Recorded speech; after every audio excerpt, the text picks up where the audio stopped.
Tiere reagieren teilweise sehr lustig auf Geräusche in ihrer Umgebung, vor allem dann, wenn sie nicht so richtig zuordnen können. Rys kleines Kätzchen flippt zum Beispiel völlig aus, wenn es ihren Besitzer schnarchen hört. Als er ein kleines Mittagsschläfchen machte, griff das Babykätzchen immer wieder an.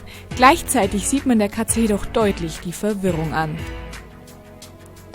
Bis sie schließlich in Deckung geht und sich vor dem beängstigenden Geräusch versteckt.